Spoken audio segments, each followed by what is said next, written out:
welcome to SATV News. This is Nahin Tahir with our headlines.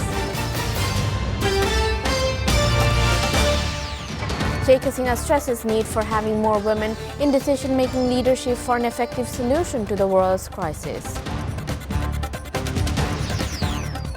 SATV trims its growth forecast for Bangladesh's GDP to 6.6% for the current fiscal year of 2022 and 2023 from 7.1%.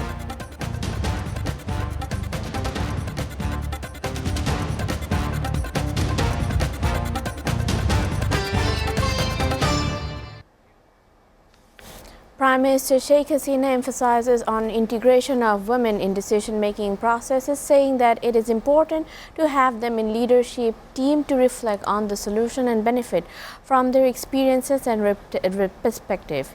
She also noted that women are shining in each and every sector, breaking all the stereotyping and showing indomitable courage and leadership skills. The Prime Minister made the comments while addressing a high-level meeting of the UNGA platform of women leadership at a trusteeship council in the United Nations headquarters. Hasina strongly felt that it has high time to utilize the network to share views on tackling the complex global challenges and bring positive outcomes, not only for their respective countries, but also for mankind.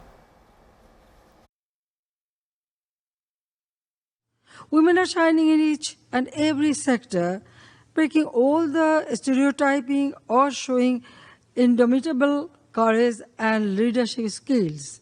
It is important to have women in the leadership team to reflect on the solution and benefit from their experiences and perspectives. I strongly feel that it is higher time to utilize the network to share views on tackling the complex global challenges, bringing positive outcomes not only for our respective countries but also for mankind. The Asian Development Bank ADB trimmed its growth forecast for Bangladesh's gross domestic product GDP to 6.6% for the current fiscal year of 2022 and 2023 from a 7.1% projection made in April this year. It came in its September update report of the Asian Development Outlook 2022 released today. The Manila-based lender said that Bangladesh's growth momentum continued in 2022, but it would slow in 2023 as lower consumption, expenditure, weaker export demand and income, and uncertain outlook and domestic production constraints. ADB said that the moderately lower growth forecast reflects slower domestic demand and weaker export prospects due to slower growth in advanced economies. It added that the main risk to this growth projection is a slowdown in export caused by global uncertainty over the prolonged war in Ukraine. We project economic growth will moderate slightly to 6.6% of GDP. Yeah. This is because of lower consumption as well as projected weaker demand for export of Bangladesh. Director General of Health Services DGHS found a high density of Aedes mosquito in 13 wards under Dhaka North City Corporation and 14 under Dhaka South City Corporation. DGHS made the disclosure while presenting their survey at a meeting in Dhaka this morning. Meanwhile, 392 more people were hospitalized to different hospitals in Dhaka with the mosquito-borne disease in the last 24 hours. However, 101 dengue patients were admitted outside the capital. According to DGHS, a total of 971 patients are undergoing treatment in different hospitals of Dhaka, while 340 other patients are being treated in hospital outside Dhaka.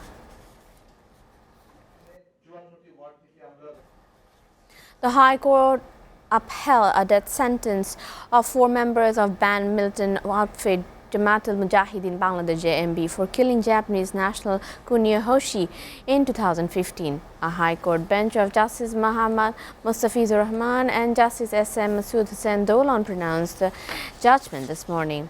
The court acquitted 1 accused from the case charge. The death row convicts are Rangpur Region Military Commander of JMB Masood Rana Mamoon, Ashikul Ali, Liton Mia Rafiq, Shaikat Hussain and Asunullah Ansari Biplab. A Rangpur court on February 28, 2017 awarded death sentence to 5 JMB militants for killing of Kunio Hoshi. Besides, the court also fined them Taka 20,000 each.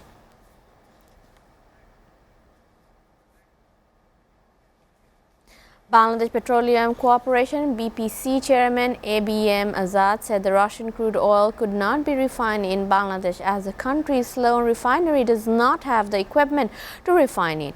It made the comment during a press conference at BPC office in Chattogram this morning. ABM Azad also said that BPC decided to import oil from various countries at the beginning of oil crisis. As a part of the plan, Russia sent samples of crude oil, but Eastern Refinery Limited ERL Center reports saying that the refining Russian crude oil was not possible with its current machineries.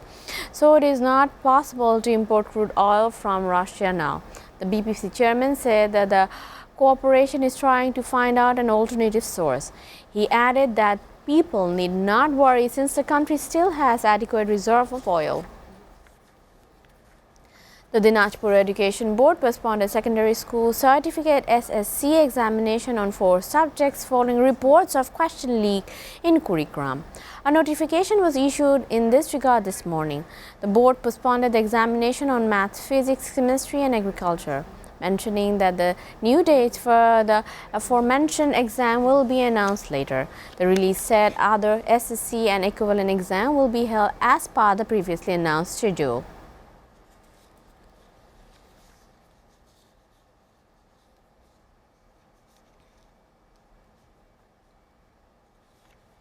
The South Asian Football Federation SAF's Women's Championship winning Bangladesh football team reached Dhaka after their highly celebrated victory in Nepal.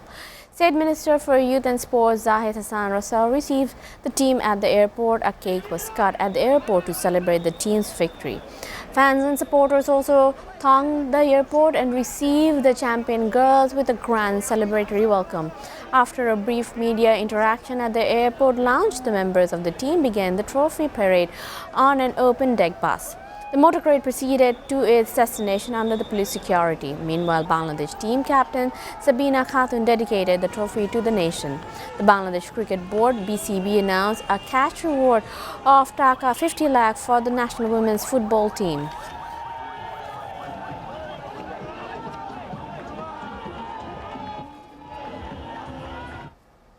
We are taking a short break, so stay with us.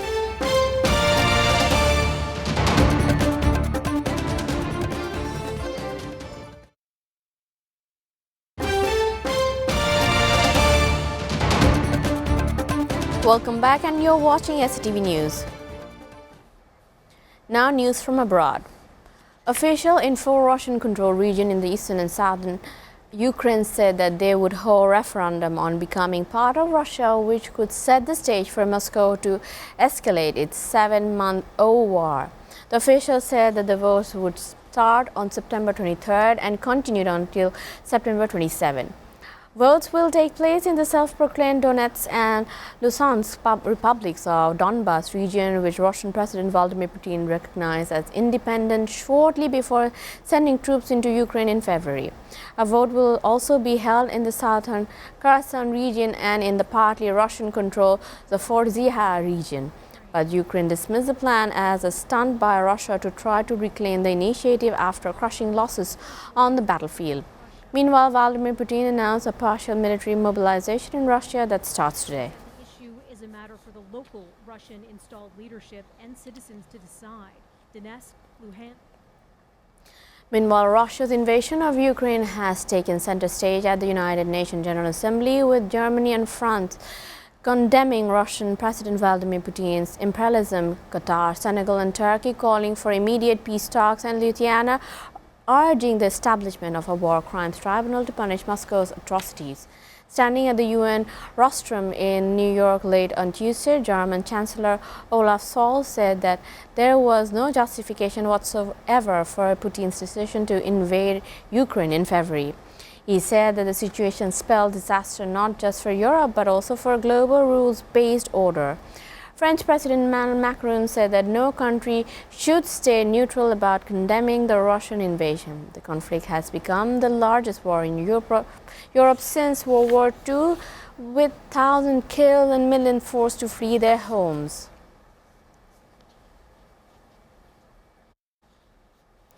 Protests raged for a fourth consecutive day across Iran's. Authorities confirmed 3 people had been killed during unrest over the death of a young woman in police custody. The death last week of 22-year-old Masha Amani, who was arrested by mortality police for unsuitable attire, unleashed a flood of simmering anger over numerous issues including rights, security and economy reeling from international sanctions.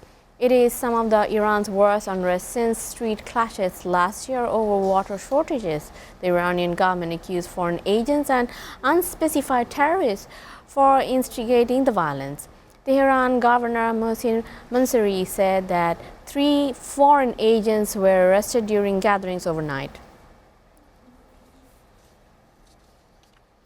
While officials said that more than 200 whales were found stranded in Australia on the western shore of Tasmania. Tasmania Parks and Wildlife Service said in a statement issued on Wednesday that the animals, which appear to be pilot whales, are currently stranded on a beach and sandbank. It also said that experts were on the scene to assess the current situation and would be planning an appropriate response. Earlier reports estimate that about half of the animals are alive. It stressed that volunteers were not needed at the moment.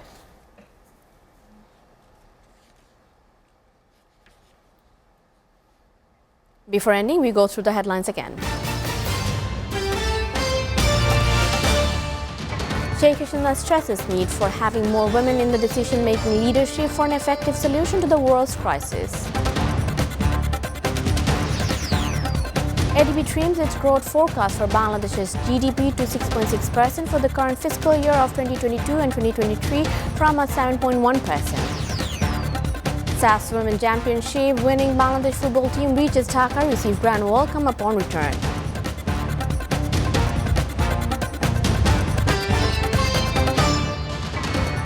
You're up to date with the top stories so far here on SATV, and to know the latest in SATV news, visit www.satv.tv. Stay with us.